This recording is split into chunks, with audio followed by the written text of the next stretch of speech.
اعوذ باللہ من الشیطان الرجیم بسم اللہ الرحمن الرحیم اللہم صلی علی محمد وآل محمد۔ مومنین کرام، ہر معصوم کے ساتھ ایک ایک نماز منسوب ہے جو ہمیں تعلیم دیتے ہیں تاکہ ہماری حاجت روائی ہو، مشکل کشائی ہو۔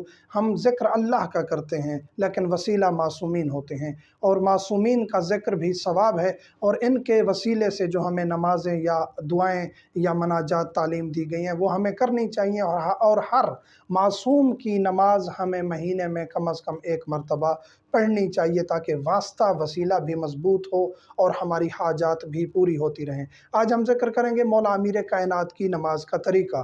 مولا امام جعفر صادق علیہ السلام فرماتے ہیں، جس نے یہ نماز پڑھ لی وہ اس طرح ہو جائے گا جس طرح ماں کے شکم سے تازہ پیدا ہوا ہے، اس کا کوئی گناہ پھر باقی نہیں رہے گا۔ چھوٹے چھوٹے اعمال ہیں لیکن اہل بیت نے ہمیں یہ ایک واسطہ وسیلہ دے کے ہمیں بتا دیا ہے کہ ہم آپ کا کتنا خیال رکھتے ہیں۔ تو انسان کو بھی اللہ کے نزدیک رہنا چاہیے، اہل بیت کے نزدیک رہنا چاہیے، گناہوں سے دور رہنا چاہیے۔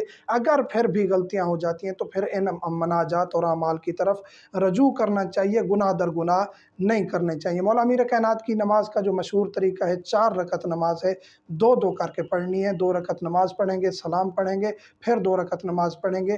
نیت یہ کرنی ہے کہ 2 رکعت نماز پڑھتا ہوں مولا امیر کائنات کی قربتاً اللہ، پھر ختم کر کے پھر 2 رکعت کی علیحدہ نیت کر کے اس کو انجام دینا ہے۔ طریقہ کیا ہے؟ الحمد پڑھنی ہے پہلی رکعت میں، اس کے بعد 50 مرتبہ سورۃ توحید پڑھنی ہے۔ 4 رکعت نماز ہے، 2 کر کے پڑھنی ہے۔ ہر رکعت میں حمد کے بعد 50 مرتبہ سورہ توحید قل هو اللہ احد بسم اللہ کے ساتھ 50 مرتبہ پڑھ کے رکوع سجدے پھر کھڑے ہو جانا ہے دوسری رکعت میں، پھر اسی طرح حمد سورہ توحید 50 مرتبہ، قنوت کے بعد رکوع سجدے سلام، تشہد سلام کے بعد دوبارہ کھڑے ہو کے نیت کر کے اسی طرح پھر 2 رکعت اور نماز کو انجام دینا ہے۔ اس کے بعد پھر آپ نے دعا مانگنی ہے اور اللہ سے اپنے گناہوں کی معافی مانگنی ہے۔ اس طرح ہو جائیں گے جس طرح ماں کے شکم سے تازہ پیدا ہوئے ہیں۔ مومنین سے ملتمس ہوں، ہمیں دعاؤں میں یاد رکھا کریں۔ والحمد